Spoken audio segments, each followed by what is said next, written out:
The two major political parties here in the Virgin Islands, the NDP and the Virgin Islands Party, they have presented their social contracts, their manifestos to the people of this territory for BVI elections 2015. Now, as we move closer to polling day on June 8th, what are some of the proposals documented in these manifestos? Let's take a quick look. In summary, we're going to start with the social development policies offered by the Virgin Islands Party. On page 8 of its manifesto, the VIP is proposing an inclusive attitude to close the gap between the rich and the poor, they say, and establish a sustainable social system for different groups of the society to benefit. Now, let's take a look and see how things pan out pretty much, and what are some of these details. Page 6 also looks at a couple of things, but here you can see population issues in international or national development. They want to incorporate what they call population issues in how they structure the development of the Virgin Islands. And they also want to encourage the islanders to return home. I suspect folks who have moved abroad and are studying abroad and so forth, they want to give them incentives to return home. Moving right along, we can see on page 6 where they are outlining a couple other steps to achieve what they call a population strategy. They want to restructure immigration and labor policies in accord with this new population strategy. It would have been good if we had heard more about this population policy and strategy from the speakers on the VIP platform throughout the campaign. We heard very little about this. However, it is in their manifesto. Let's move right over to the NDP side of things, looking at their social policies for BVI elections 2015. In their manifesto on page 51 to 58, the NDP has put forward a detailed, some may say a comprehensive plan to the territory. Some of the key areas include developing a population policy as well, similar to what we saw coming from the VIP, implementing a comprehensive social development strategy for the BVI. And some of these details you can find right there. Get a copy of the manifesto, read it, and really get the gist of what they're saying. And of course, there's another point that I extracted there. Establish and enforce core standards for safety in social care. They want to improve quality and, of course, improve safety in social care. So, frankly speaking, readers would find that these steps are easy to follow. I found that going through the NDP manifesto, and they're quite detailed, as I suggested earlier on. But let's go to youth development and take a look at the VIP's proposals. They're supporting young people in business. Also, they want to diversify education and training and employment opportunities for young people here in the territory.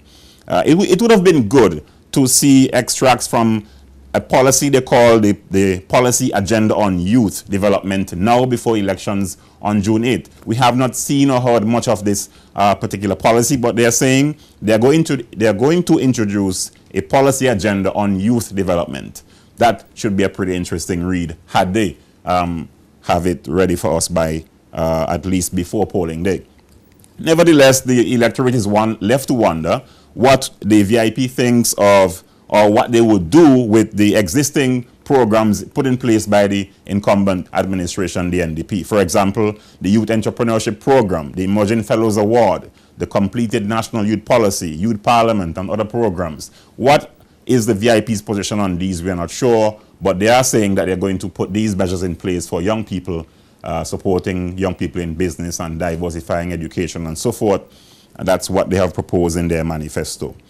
Moving on, on page 45 of the NDP's manifesto, we are seeing that they are proposing some 19 specific steps to build on the existing programs that I just mentioned, youth policy and so forth, among others, of course. Now, included in the 19 policy measures are alternative sentencing for young people who cross the line and get on the wrong side of the law, so to speak.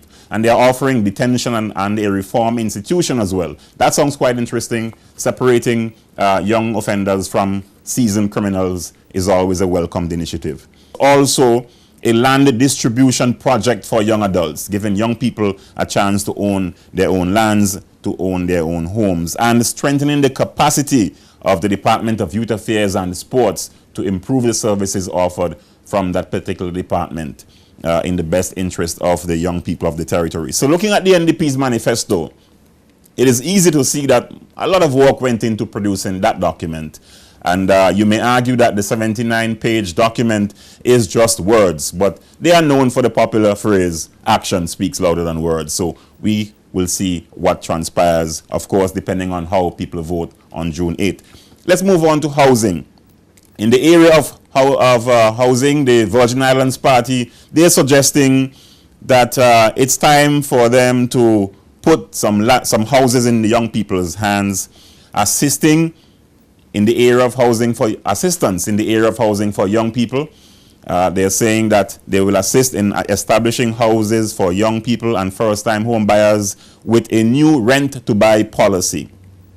I suspect that your rent becomes your mortgage. So they're saying rent to buy. And that sounds quite interesting. And they're proposing to build 36 low-income homes in 9 districts, 4 in each district.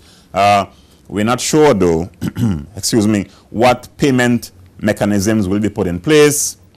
We're not sure of the cost because those details are not available. I did not see them in the VIP's manifesto. Now, as far as the NDP is concerned on the matter of housing, the NDP says it will continue discussions with commercial banks to make housing affordable for young people and practically everyone who seeks or wants to purchase a home or build a home. Introduce a landlord tenancy act to protect the rights of landlords and tenants. This should be a very interesting area of focus, I'm sure. Continue free exemptions for first-time homeowners and establish a land bank to allow Virgin Islanders access to lands so that they can have their own homes. There are some similarities between both parties in terms of their outlook on housing. However, it is also obvious that they are walking very carefully around this issue of housing as well. On the economy, the broader economic program outlook, let us see finally how the VIP sees things from their in their manifesto. In summary, the VIP manifesto says on page 5 that it will stimulate the economy through tax incentives for investments, vitalize and energize small business assistance, targeted tax breaks in various sectors of the economy, pursue an aggressive agricultural strategy to reduce the food import bill. And they are also suggesting that they will lower the cost of living by encouraging local production and special shipping arrangements and so forth, and the revised tax policy. So the VIP is offering what one may say are some pretty interesting offers as it relates to reducing cost of living and so forth. How practical, we're not sure. Again, more details would have been good, and these are things that ought to be ventilated much more in the public domain, if you ask me. The NDP is proposing to construct, as far as the economy is concerned, to construct an international airport on Beef Island, obviously to generate economic activity through tourism. They are also suggesting that they will continue to repair and build the territory's infrastructure, build on the existing telecommunication, roads, water, sewage and energy infrastructure currently available to improve that so that the BVI economy would be as robust as all of us would like to see it. Develop the BVI's potential in medical tourism, develop the BVI as a world-class arbitration center. There are other initiatives there, and I know you'll have a good read when you get a copy of the document yourself and go through to see what is in there. Expand and strengthen the National Business Bureau and other mechanisms for entrepreneurial development and growth, in addition to the $1 million provided annually for small businesses already. And we've heard the Premier and Minister of Finance elaborate on this particular issue from time to time throughout the 2015 campaign. They're also proposing to establish an Invest BVI to drive investment promotion. Now, this sounds quite interesting, and this is something that I'm sure many of us would like to hear more about. Hopefully, we get to hear the NDP explain this some more before we get to June 8th. Also, creating a special economic zone and so forth. So that was a quick look, a snapshot at what the VIP and the NDP what they are proposing in their respective manifestos for BVI elections 2015. Get a look at the 19-page VIP manifesto and the 79-page NDP manifesto. You determine whether one is verbose and the other is vague, or whether you think either of them is very practical, and therefore a worthwhile social contract for the people of this territory to sign, and in so doing, decide which party is the best party to govern for another 4 years.